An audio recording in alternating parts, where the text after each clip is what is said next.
É com muito gosto que vou dizer-vos alguma coisa, não tão sistemática como os meus colegas, porque eu também não fui tão sistemático na construção do capítulo.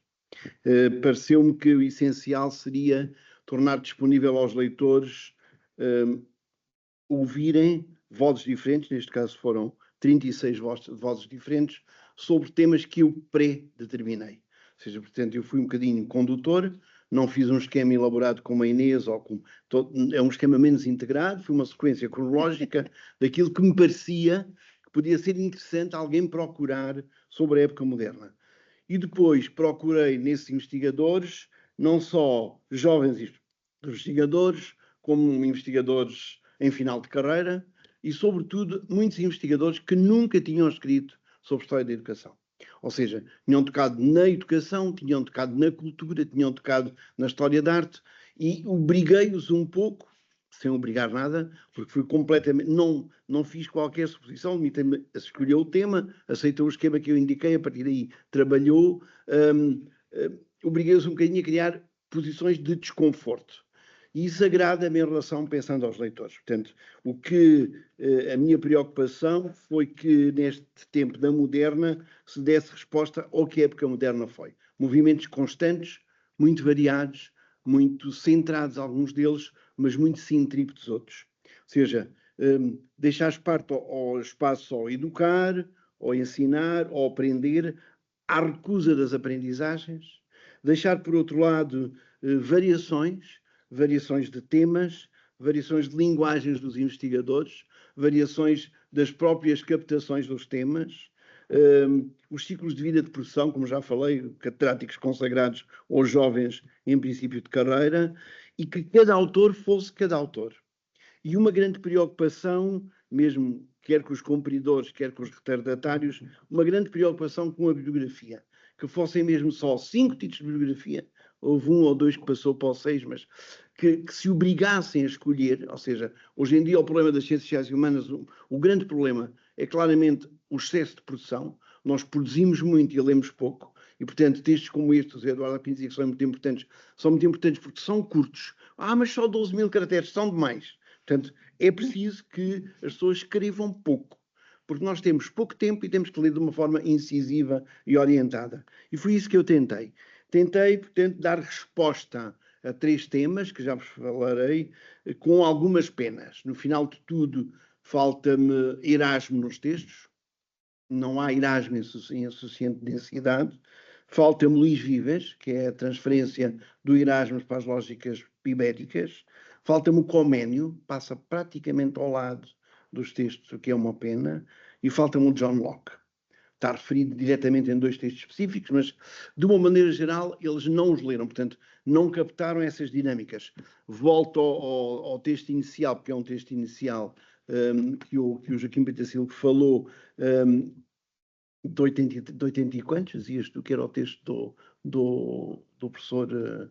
86.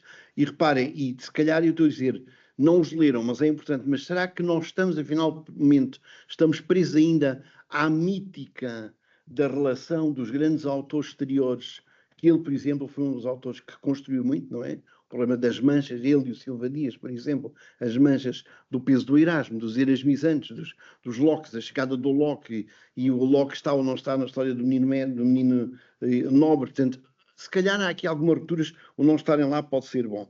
O que é que eu fiz? Tentei fazer 3 direções que não vão estar grafadas, nem tão organizadas. Os capítulos estão metidos uns no meio dos outros por ordem cronológica, mas espero que as encontrem. E estão referidas na introdução. A primeira são os autores e os textos. Há uma base fundamental para quem vai à procura, que quer saber quem é o Dom Duarte, e o que é que está no Leal Conselheiro, ou o que é que está... Portanto, autores e textos. Portanto, é um conjunto grande que vai desde, e estou a falar por ordem dos autores, que não vou falar agora, o Ribeiro Sanches, o Martinho Mendonça, o Baltasar Álvares e a Arquitetura, o João de Barros e a Gramática, o António José da Silva e a Educação a partir do teatro e no palco, o Dom Duarte, os catecismos e a parte educativa dos catecismos, o Alexandre de Gusmão, o Dom Francisco Manuel de Melo, o José da Anchieta, o Manuel da Nóbrega, em extensões missionárias, mas muito importantes em língua portuguesa, o Verney, naturalmente, o Gil Vicente, que me tinha esquecido dele na construção inicial, devo dizer, a Ratio Studiorum, com este complexo de leituras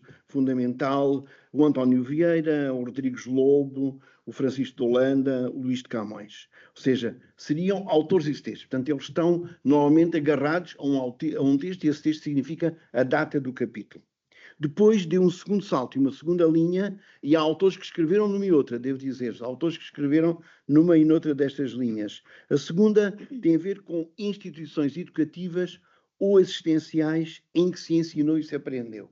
Portanto, centrei, ou quis que os autores centrassem a sua atenção na instituição que propiciou, que produziu formas de educar. E nesta altura estamos a falar da aula do comércio, estamos a falar do Colégio dos Nobres, da Universidade de Coimbra, nos seus estatutos de 59 e de 72, o que é muito interessante estarem os dois, ou nos estatutos da Universidade de Évora de 59, no Colégio de Santo Antão, mas também no Colégio das Artes, no ensino artístico em Portugal no final do XVIII e a sua solidificação, a música a partir das catedrais, sobretudo de Évora, o que mais? O Diretório dos Índios, que é um texto notável para o Brasil, mas que codifica o problema do ensino da língua portuguesa e do peso de ensino da língua portuguesa. As Misericórdias como educação, e aqui temos um exemplo, quando eu disse à Isabel dos Guimarães, olha, eu queria que tu fizesse um texto sobre as Misericórdias. Eu faço. Não. Eu quero como é que as Misericórdias e o que é que elas ensinavam. Isso não é difícil, mas eu nunca fiz. Portanto, esta releitura foi o que me agradou mais que tivesse conduzido as pessoas. O oratório, a Casa Pia, o Colégio de Santa Bárbara, os jesuítas. Portanto, é toda uma lógica institucional e assistencial. Por fim, uma terceira direção. E essa terceira direção tinha a ver com uma educação com afloramento de aprendizagens de sociabilidade. Eu gostava de não usar o não formal. São discursos individualizadores que têm a ver com desempenhos em espaços diversificados e não escolares.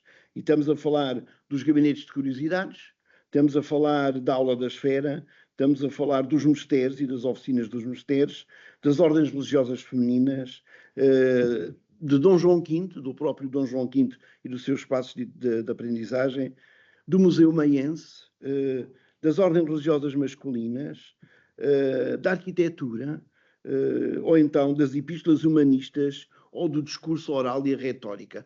O que é que se aprendia no discurso oral e na retórica do século XVII e XVIII? E estas construções, estas variações de tópicos, foi aquilo que mais me preocupou em termos de encontrar a tal variação. Variação conduzida por cada um dos autores e procurando que cada um dos autores deixasse compreender com facilidade e como especialistas que eram, que o grande público tivesse acesso a desafios, a leituras, a propostas, a releituras, em alguns casos, mas sobretudo a textos abertos que possam permitir trabalhos futuros e uma leitura de síntese, não de enciclopédia, mas de problematização. Isso parece-me que foi conseguido e devo dizer que a totalidade responde àquilo que foi pensado, no que eu sinto e no que os próprios autores sintam que fizeram. Muito obrigado.